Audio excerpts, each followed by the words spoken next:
नमस्कार। देश विदेश की खबरों के इस साप्ताहिक कार्यक्रम विवेचना में आपका स्वागत है।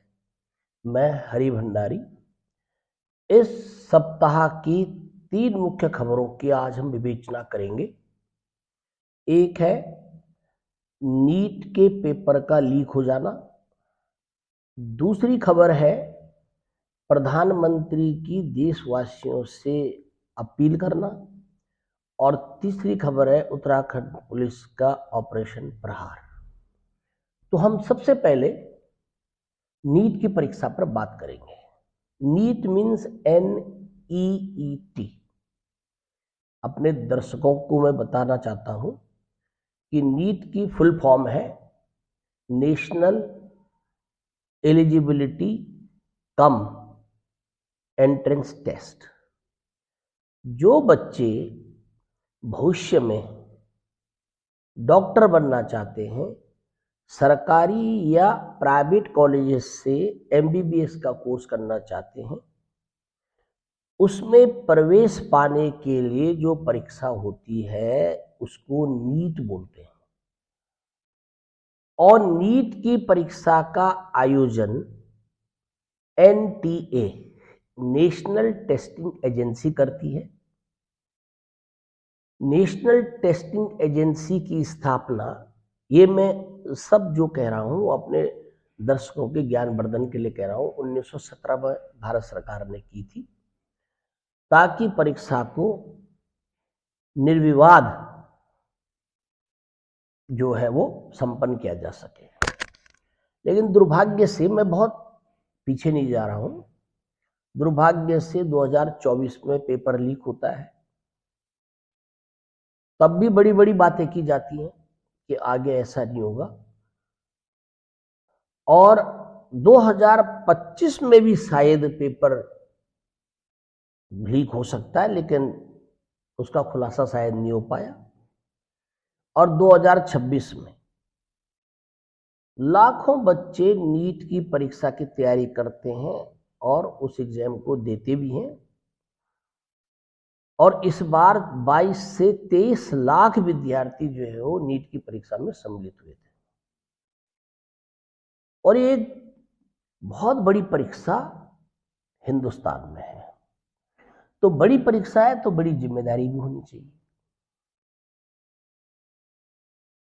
अब हमारे जो शिक्षा मंत्री हैं, मैं ये नहीं कहूंगा कि उनको क्या करना चाहिए, लेकिन उनके कार्यकाल में ही लगातार 2 बार, और ये भी न्यूज निकल के आई कि जो एक व्यक्ति, इसमें तो काफी व्यक्ति पकड़े गए, गिरफ्तार किए गए, पर जो एक व्यक्ति गिरफ्तार किया गया है, ऐसा सुनने में आया कि पिछले गत वर्षों में उनके परिवार से ही 4 लोग MBBS में सिलेक्ट हुए।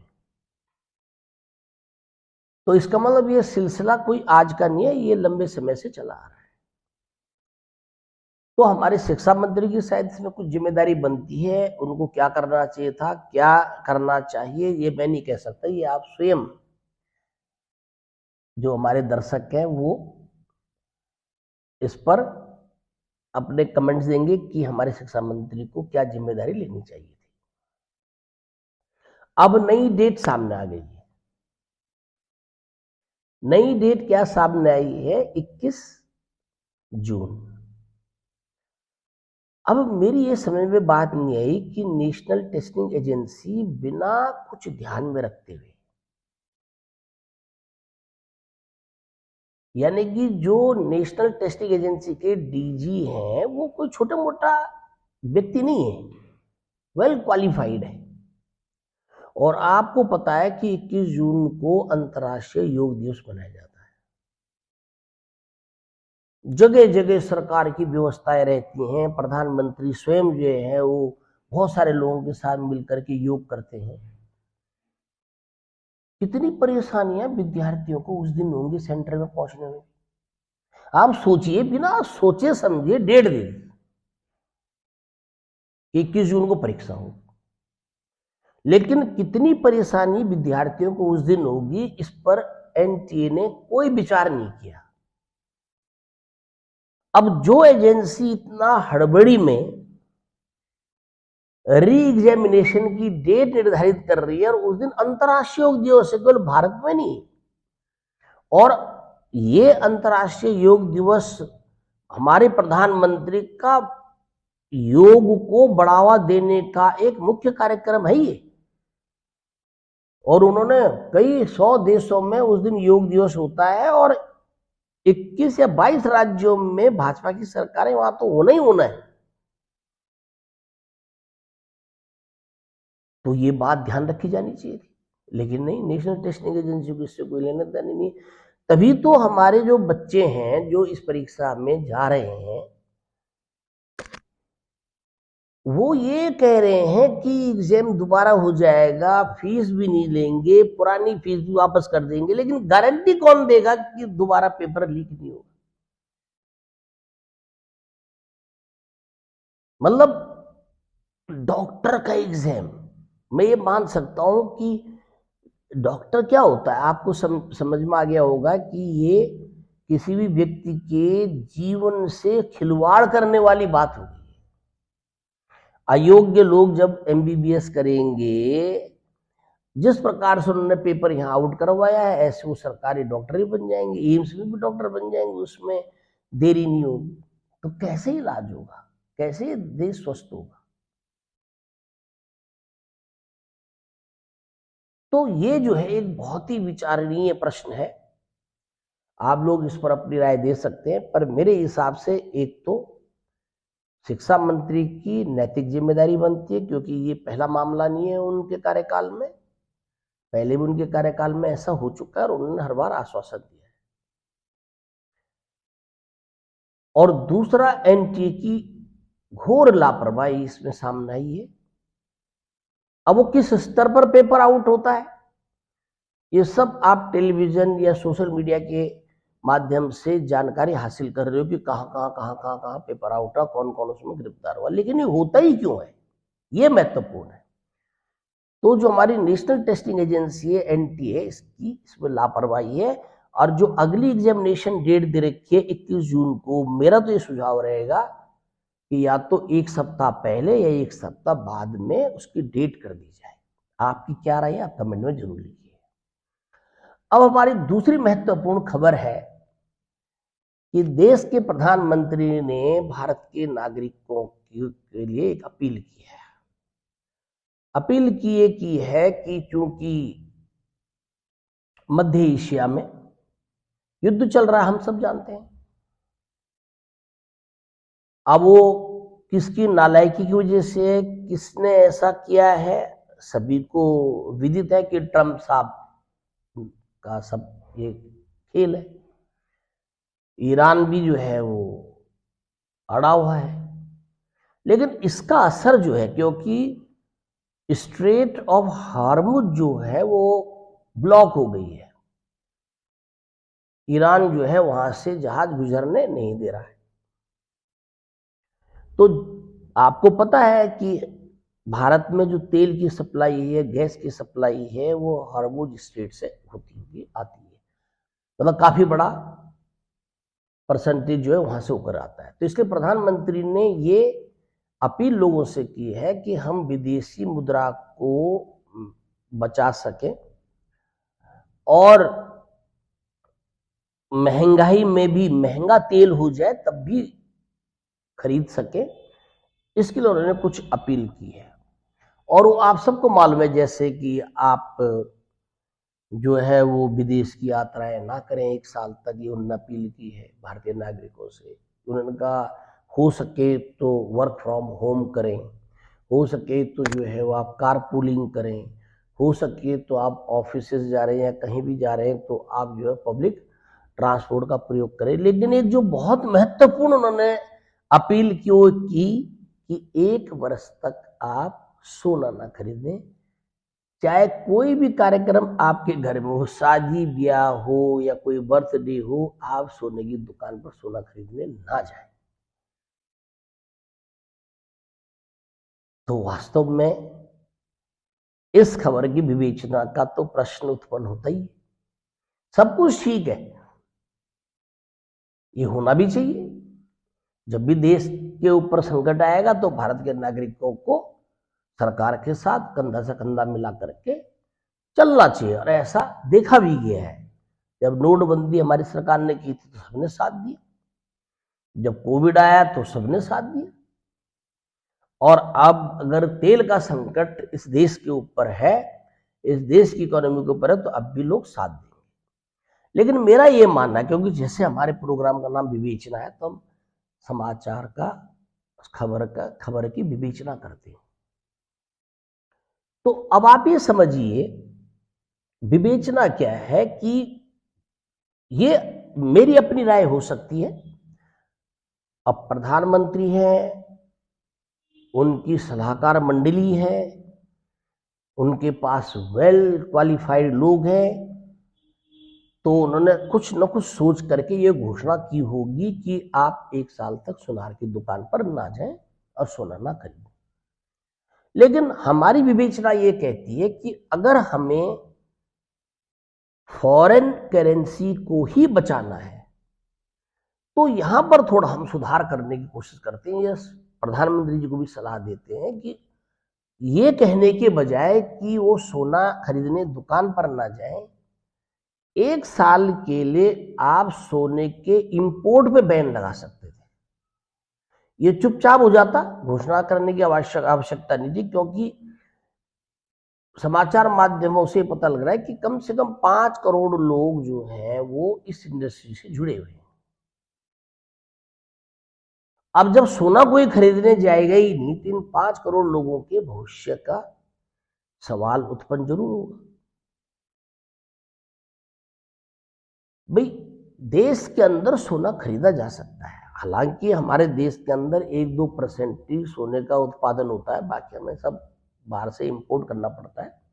लेकिन मेरा ये मानना है कि जो भी ज्वेलर्स हैं, उनके पास ऑलरेडी स्टॉक सोने का होता है, और लोग अपना पुराना सोना भी जो है रिसाइकिल करा सकते हैं।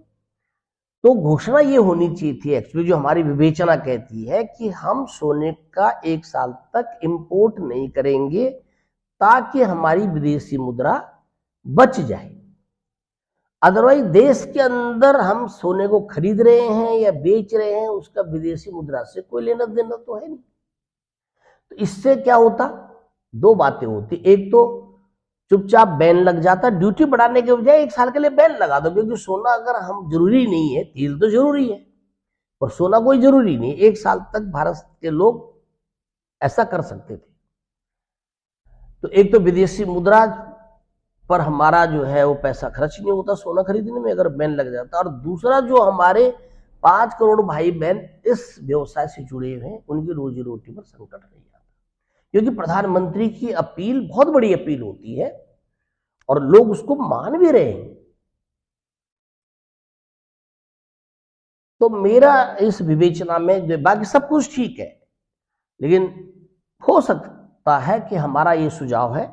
हमारे दर्शक इस पर क्या सोचते हैं आप जरूर कमेंट में लिखिए, लेकिन हमारी ये विवेचना है कि प्रधानमंत्री को ये घोषणा करनी चाहिए थी कि हम बाहर से सोने को इंपोर्ट पर बैन लगा रहे हैं 1 साल के लिए। बाकी और घोषणा करने की जरूरत ही नहीं थी, इसमें तो चुपचाप हो जाता, तो कुछ लोगों को पता भी नहीं चलता, और सोने के व्यवसायी जो है वो आराम से व्यवसाय करते रहते हैं। अब हमारी जो तीसरी खबर है वो है कि उत्तराखंड पुलिस ने ऑपरेशन प्रहार चलाया हुआ है, और 1 महीने के अंदर अंदर 1400 गिरफ्तारियां हो गई हैं। इस ऑपरेशन प्रहार के अंतर्गत 1400 लोग गिरफ्तार हुए हैं। 1400 लोग जो अपराध कर रहे थे, उनकी गिरफ्तारियां हुई हैं। पूरे देश में ऑपरेशन प्रहार की चर्चा है। 15,000 चालान किए गए 1 महीने के अंदर अंदर उत्तराखंड में, एक छोटा सा राज्य है। 2,000 गाड़ियां सीज की गई हैं और 40,000 लोगों का वेरिफिकेशन किया गया है। तो इस ऑपरेशन प्रहार की सफलता पर मैं उत्तराखंड पुलिस को बहुत बहुत बधाइयां देना चाह रहा हूं। और उत्तराखंड सरकार को भी बधाई देना चाह रहा हूं, क्योंकि हम हमेशा पुलिस की बुराई करते रहते हैं। अब अगर पुलिस ने कोई अच्छा काम किया है तो हमारा ये दायित्व बनता है कि वो बधाई के हकदार है। लेकिन विवेचना क्या है, मुद्दा क्या है?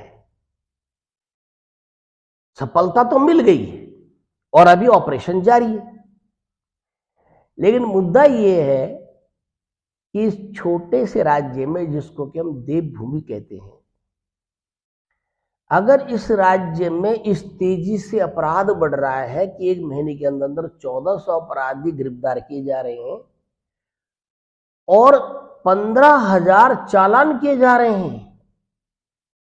चालान किसके होंगे?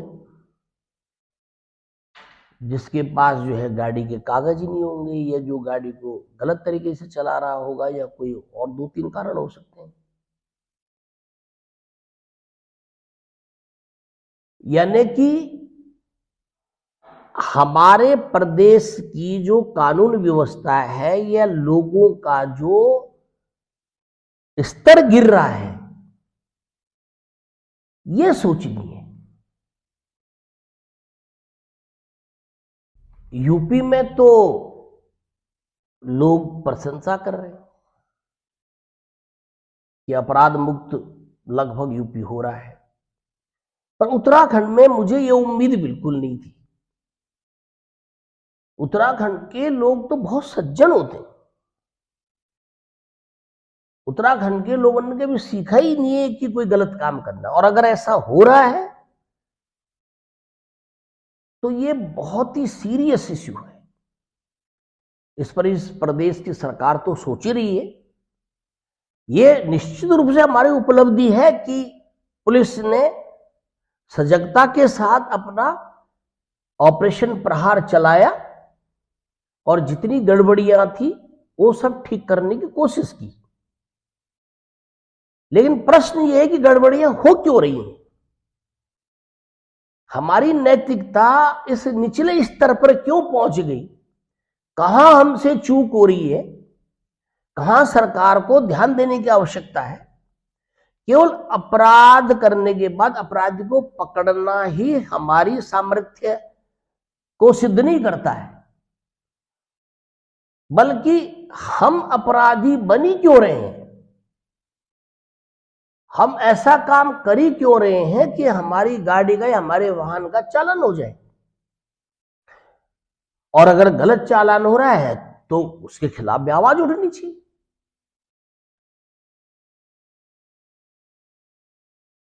तो आपकी राय इस पर, आपकी राय क्या है? आप जरूर कमेंट में लिखिए, और हमारे इस साप्ताहिक कार्यक्रम विवेचना में जरूर अपना सहभागिता दिखाएं। हमारे इस चैनल को सब्सक्राइब करें, लाइक करें और शेयर जरूर करें। ये भंडारी सर देहरादून के नाम से हमारा चैनल है। एक दूसरा चैनल हमारा, वो भी साप्ताहिक चैनल है, और हम बीच बीच में और भी खबरें देते रहते हैं, बीच बीच में हम पोस्ट करते रहते हैं, आप वो भी देखिए।